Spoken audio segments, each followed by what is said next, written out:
और कुछ लोगों के जब नाम आते हैं, आना चाहिए, गांधी जी का नाम उनके सर पर, और मुसलमानों का एक ही नाम मौलाना अबुल कलाम आजाद का आता है। पहली मर्तबा यह महसूस किया कि अंग्रेज की नीयत ठीक नहीं है, वो इस पूरे मुल्क को कब्जा करना चाहता है और हम लोगों को गुलाम बना। आज तारीख में उनका नाम कहीं भी नहीं है। 1757 में नवाब सिराजुद्दौला ने, आज ये पूरा भारत, पूरा मुल्क 78वां इंडिपेंडेंस डे बना रहा है। गांव गांव में, गली गली में बच्चे तिरंगा उठा के फिर रहे हैं, घूम रहे हैं। आज का खेल वही आजादी का तिरंगा है। अभी थोड़ी देर पहले हम लोगों ने नारी शक्ति को देखा। अरुण पांडे जी ने जो बात कही और जिसकी वो फिक्र कर रहे थे, और हम सबको नहीं, पूरे मुल्क को फिक्र है, पूरे देश को। क्या हमारी बच्चियां, हमारी नारियां इसी के लिए पैदा हुई है कि उनके साथ रेप कर लिया जाए? क्या उनका कोई पूछने वाला नहीं है? तो जवाब इसी प्लेटफॉर्म से दिया गया कि नहीं, आज नारी किसी की मोहताज नहीं है, वो खुद सक्षम है अपने इस जुल्म का बदला लेने के लिए और उसका जवाब देने के लिए। हम यहां से अपने बच्चियों को, जो डॉक्टर बन रहे हैं, इंजीनियर बन रहे हैं, कुछ और बन रहे हैं, मैं इस प्लेटफॉर्म से उनको दावत दूंगा, डॉक्टरी जरूर सीखे, कुछ और बने, कुछ और बने, चांद पे जाओ, आसमान पे जाओ, लेकिन सेल्फ डिफेंस के लिए कुछ कर्तव्य ऐसे सीख के जाओ कि कोई एक दो तो नहीं, 10-10 मर्द भी मिलके तुम्हारी तरफ अगर गलत आंख उठाते हैं कि उन गलत आंखों को तुम फोड़ सको, उनकी नीयत को तोड़ सको। ये कल की नारी की शक्ति है। और हम अपने अजमल फाउंडेशन से, सुपर 40 से, मरकजुल मारिफ से और अजमल के सारे प्रतिष्ठानों से एक मैसेज देना चाहते थे जो आज हमने दे दिया। आप लोगों ने सारे बड़े अच्छे प्रोग्राम किए, बच्चों ने बड़े अच्छे अच्छे गानों के ऊपर भी वो किया, और सुनने के बाद मुझे लगा कि अगर मैं लता जी का गाया हुआ आजादी के ऊपर अगर ये गाना मैं ना सुनाऊं तो शायद उनकी रूह के साथ बड़ी नाइंसाफी होगी। इसलिए जो लोग समझ रखते हैं या जिनके दिल में दर्द है आजादी का, वो महसूस किए होंगे कि लता जी ने कितने दर्द भरे अंदाज में, लिखने वाले ने क्या दर्द भरा अंदाज से लिखा, और उन्होंने कमाल कर दिया गा के। जो मैं समझता हूं सिर्फ लता मंगेशकर ही पूरी दुनिया में एक औरत थी जो इस आवाज में गा सकती थी, और उन्होंने उसका हक अदा कर दिया। एक एक पंखड़ी के ऊपर अगर देखा जाए तो आजादी के मतवाले जो आजादी को आज कोई कीमत नहीं समझते, आजादी के दिन 15 अगस्त हो या 26 जनवरी हो, घरों में बैठ के सिनेमा देखते हैं, वो इन प्रोग्रामों में नहीं जाते हैं।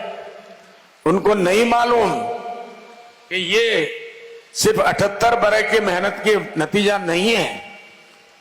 इतनी बड़ी आजादी जिस मुल्क को अंग्रेजों ने गुलाम बना लिया था, ईस्ट इंडिया कंपनी के नाम से बिजनेस के नियत से वो आए थे। नवाबों को उन्होंने टुकड़े टुकड़े में बांट दिया, और वो जमाना नवाबी का था। हर नवाब को उन्होंने ये ख्वाब दिखाया कि हम तुम्हारी हिफाजत के लिए कुछ सिपाही यहां रखते हैं, उसका खर्च तुम्हें बर्दाश्त करना पड़ेगा, और जब भी तुम्हारे ऊपर कोई मुसीबत आएगी हम तुम्हारा साथ देंगे, तुमको बचा लेंगे। इस बहाने से वो हमारे मुल्क पर घुसते चले गए, घुसते चले गए, घुसते चले गए।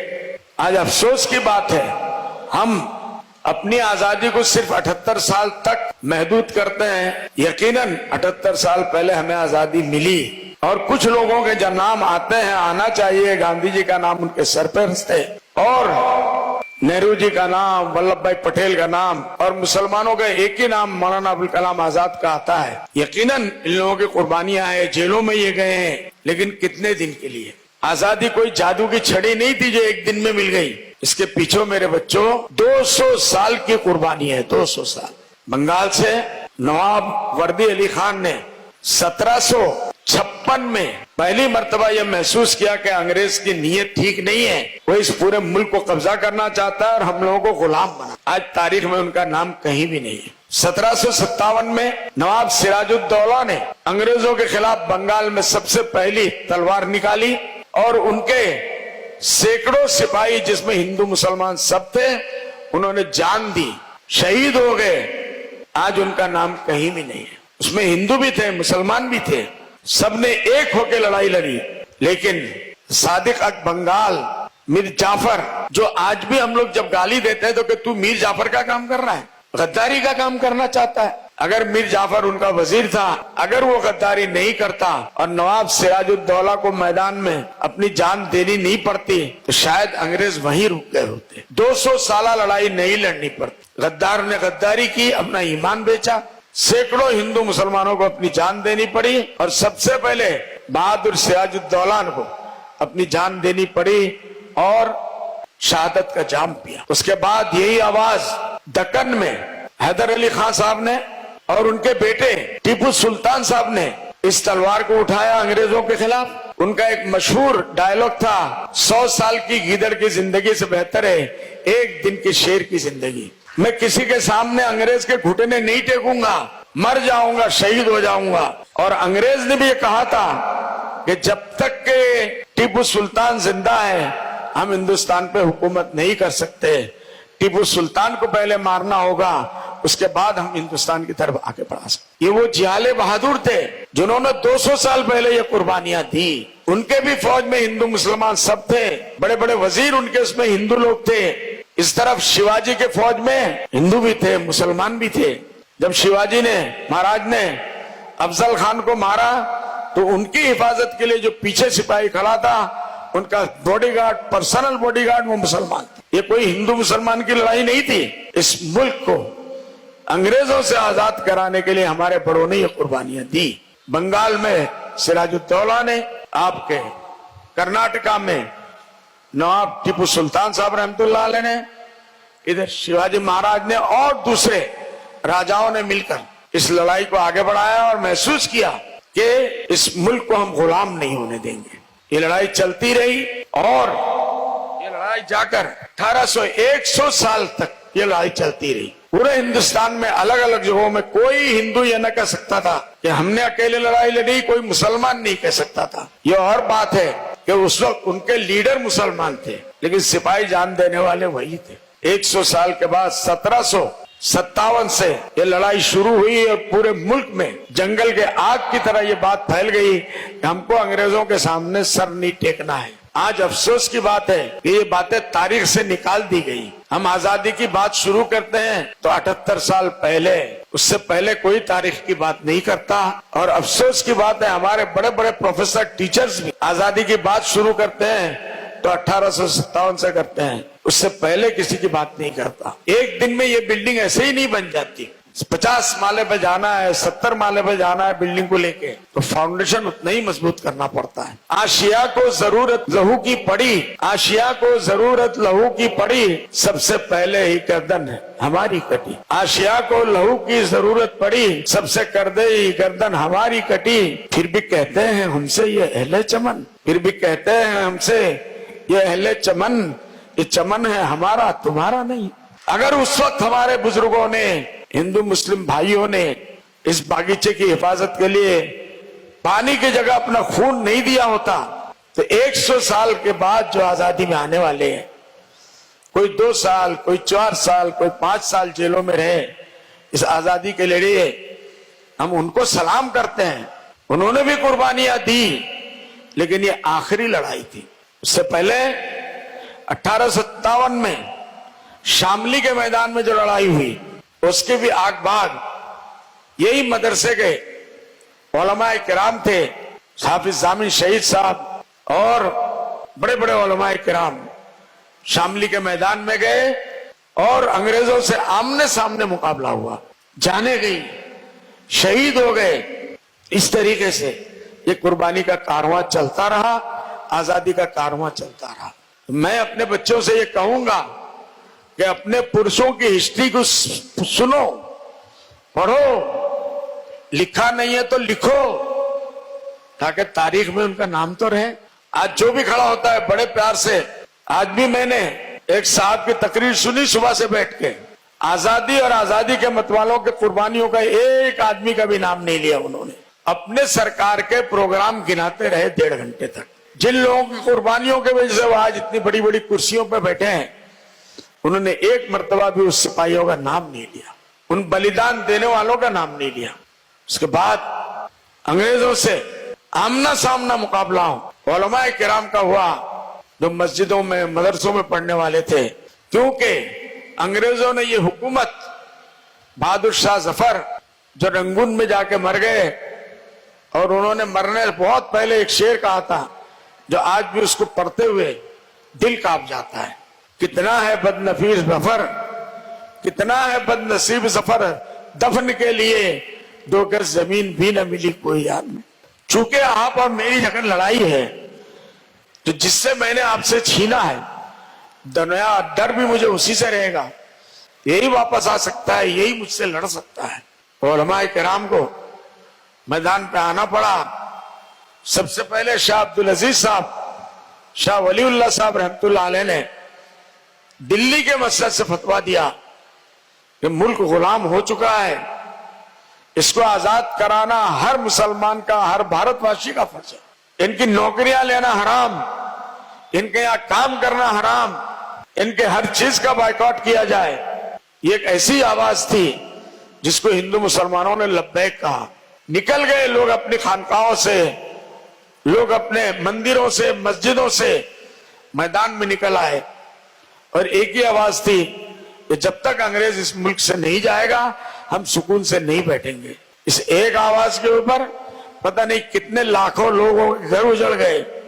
माओ ने अपने बेटे गवा दिए, बहनों ने अपने भाई गवा दिए, बच्चों ने अपने बाप गवा दिए, बाप ने अपने बच्चे गवा दिए। इतनी बड़ी कुर्बानी के बाद फिर मुल्क को आजाद होने का मौका आया। चूंकि हमारे उलमा पॉलिटिकल लोग नहीं थे, उन्होंने अपनी तरफ से इस आजादी के लिए, मैं अगर आज जिक्र नहीं करूं मौलाना शेखुल हिंद रहमतुल्लाह अलैह, महमूदुल हसन साहब जो दारुल देवबंद के पहले छात्र थे, पहले स्टूडेंट थे, उनके उस्ताद भी मुल्ला महमूद, वो भी महमूद, उन्होंने फतवा दिया अंग्रेजों को इस मुल्क से निकालने का। उन्होंने तहरीक चलाई रेशमी रुमाल के नाम से, सिल्क मूवमेंट, ताने बाने से वो मैसेज भेजते थे। उस जमाने में एक आलिम होके जिनको ये सब पता भी नहीं था, यहां से लेके अफगानिस्तान, अफगानिस्तान से मक्का, तुर्की, ये मैसेज भेजे गए, और सब जगह ये पैगाम दिया गया कि हम हिंदुस्तानी अंग्रेजों को भगाने के लिए इस मुल्क में सर जोड़ के बन गए हैं, एक हो गए हैं। उनका पहला वजीर आजम शेखुल हिंद रहमतुल्लाह ने जो बनाया था, वो राजा महेंद्र प्रताप सिंह। इससे पता चलता है ये कितना सेकुलर तंजीम था। पहला वजीर आजम, प्राइम मिनिस्टर, तो राजा महेंद्र प्रताप सिंह को बनाया। उसके फॉरेन मिनिस्टर थे मौलाना उबैदुल्लाह सिंधी। इस तहरीक को लेकर जब शेखुल हिंद रहमतुल्लाह अलैह मक्का मुकर्रमा में पहुंचे, अंग्रेजों की इसकी खबर हो गई, उनको वहां अरेस्ट कर लिया गया। उनके शागिर्द शेखुल इस्लाम मदनी रहमतुल्लाह अलैह के नाम से मशहूर, वो अंग्रेजों के पास जबरदस्ती गए कि ये बुड्ढा है, इसकी अकल सटिया गई है, इसने क्या बोल दिया नहीं मालूम, जेल में अगर भेजना है काला पानी 3.5-4 साल के लिए, मुझे भेजो, मैं असल मुजरिम हूं। ये तो भड़काता था। मैं बगैर गुनाह के वो अपने उस्ताद के साथ जेल में चले गए, और 4 साल, पौने 4 साल तक काला पानी में रहे।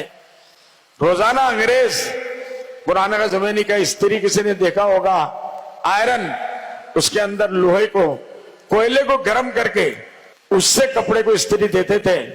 उनके बूढ़े आदमी 87 साल के, उनको कमर को खोलकर उसके ऊपर रोजाना एक मर्तबा वो अंगारे से उस आयरन को फिराते और कहते हैं, मुल्ला महमूद, आज भी तुम ये कह दो कि अंग्रेजों का हिंदुस्तान से भगाना जरूरी नहीं है, फतवा वापस ले लो तो हम तुमको माफ कर देंगे। तो उन्होंने क्या कहा था, तारीखी लफ्ज है कि मैं अगर मर भी गया, मेरी रूह के एक एक राख के एक एक टुकड़े से यह आवाज आएगी कि अंग्रेजों को इस मुल्क से निकालना फर्ज है, इस मुल्क को आजाद करना फर्ज है। ये तारीख आज हमारे बच्चों के सामने नहीं है। हम किसी का इनकार नहीं करते, लेकिन आप, गांधी जी हमारे सरों पे, आपको मालूम है गांधी जी यही शेखुल हिंद रहमतुल्लाह अलैह 4.25 साल के बाद जब बॉम्बे में आए कोर्ट में, तो वहां के उस वक्त के मुस्लिम लीडर्स गांधी जी को लेके पहली मर्तबा गए उनके रिसेप्शन के लिए। उनकी नजर पड़ी, लोगों ने बताया ये बैरिस्टर है, साउथ अफ्रीका में था, अब मुल्क को आजादी के आंदोलन में ये आदमी आया हुआ है। उस वक्त तक गांधी जी को कोई नहीं जानता था, करमचंद गांधी। उन्होंने खिलाफत आंदोलन के 1 करोड़ उस जमाने के पैसे से गांधी जी को पूरे मुल्क में महात्मा गांधी का खिताब दिलाया। मौलाना फरंगी महल्ली, शेखुल हिंद रहमतुल्लाह अलैह, उस जमाने के बड़ों ने मिलकर गांधी जी को गांधी का खिताब दिलाया और पूरे मुल्क में ये कहा कि अब तक अकेले जो भी मुसलमान लड़ रहे थे, 100 साल ने यह साबित कर दिया कि ये मुल्क सिर्फ मुसलमानों के कुर्बानी से नहीं आजाद होगा, सबको मिलके लड़ना पड़ेगा। और उसके लिए मिलके एक लीडर चुना गया, उनका नाम था करमचंद गांधी, जिनको महात्मा गांधी खिताब दिया गया। वो तहरीक चली, वो तहरीक कामयाब हुई और उसके नतीजे में आखिरकार जाके हम लोगों को, हिंदुस्तान को आजादी मिली। हम सैल्यूट करते हैं गांधी जी को, हम सैल्यूट करते हैं शेखुल हिंद रहमतुल्लाह अलैह को, हम सैल्यूट करते हैं शेखुल इस्लाम रहमतुल्लाह अलैह को, हम सैल्यूट करते हैं डॉक्टर जाकिर हुसैन साहब को, मौलाना अबुल कलाम आजाद को, हम सैल्यूट करते हैं आजादी के जितने बड़े मतवाले थे जिन्होंने कुर्बानियां दी। झांसी की रानी को सैल्यूट करते हैं, कैसे कैसे कुर्बानियां दी इन लोगों ने। इसलिए मैं यही कहूंगा, मेरे बच्चों, अपने बाप दादा की हिस्ट्री सीखो, सुनो, उससे एक प्रेरणा मिलेगी कि इस मुल्क को आजाद कराने में हमारे भी बड़ों का हाथ है। आप अपने आप को फकीर नहीं समझोगे। आज हमारा बच्चा जब इधर देखता है, उधर देखता है, ऐसा लगता है कि मुसलमानों की इस जमीन पे कोई कुर्बानी नहीं है। मैंने अभी पढ़ा, आशिया को लहू की जरूरत पड़ी, सबसे पहले ही गर्दन हमारी कटी, फिर भी कहते हैं हमसे ये अहले चमन, ये चमन है हमारा, तुम्हारा नहीं, ये सबका चमन है, ये तुम्हारा भी है, ये हमारा भी है। इस मिट्टी में सबका खून शामिल है। सबने मिलकर यहां से अंग्रेज को भगाया। लास्ट में कुछ बड़ों के हाथ में लीडरशिप आई, हम सबको सलाम करते हैं। और आज के इस किस्म के प्रोग्राम से अगर हम नहीं करेंगे, ये नाशुक्री होगी। इसलिए मैं अपने बच्चों से कहता हूं, बड़ों से कहता हूं, टीचरों से कहता हूं, अभी जो 2 बच्चे आजादी के ऊपर अंग्रेजी में, उर्दू में या हिंदी में जिन लोगों ने लिखा, वो भी गांधी जी तक ही गए, उससे पहले की जिंदगी के बारे में जरा भी किसी ने इशारा नहीं किया। दिल चीर जाता है, एक ठेस सी दिल में उठती है, एक दर्द जिगर में होता है, एक ठेस सी दिल में उठती है, एक दर्द जिगर में होता है। हम रात को उठकर रोते हैं जब सारा आलम सोता है। इसलिए अपने आप को कम मत समझो। आज तुम्हें लड़ना है, करप्शन के खिलाफ लड़ना है, इन बच्चों को तैयार करना है, करप्शन के खिलाफ तैयार करना है, महंगाई के खिलाफ लड़ना है, औरतों की इज्जत की हिफाजत के लिए लड़ना है, मुल्क को तरक्की दिलाने के लिए लड़ना है। आज भी ऐसा लगता है कि हम अंग्रेजों की गुलामी से नहीं निकले हैं। आज भी ऐसा लगता है, उसी गुलामी के जंजीर में हम लोग फंसे हुए हैं। हम हिंदुस्तानियों का एक अलग आइडेंटिटी पूरे वर्ल्ड में रहा है, उसको हमें करना है। इस मुल्क से नफरत की हवाओं को मिटा देना है, मोहब्बत की हवाओं को चलाना है। और जिस तरीके से पहले हमारे बड़ों ने सबने मिलजुल के इस मुल्क को आजाद कराया था, जो उनके सपने थे, उन सपनों को मेरे बच्चों को पूरा करना है। आपको अपने आप को उसके लिए तैयार होना है।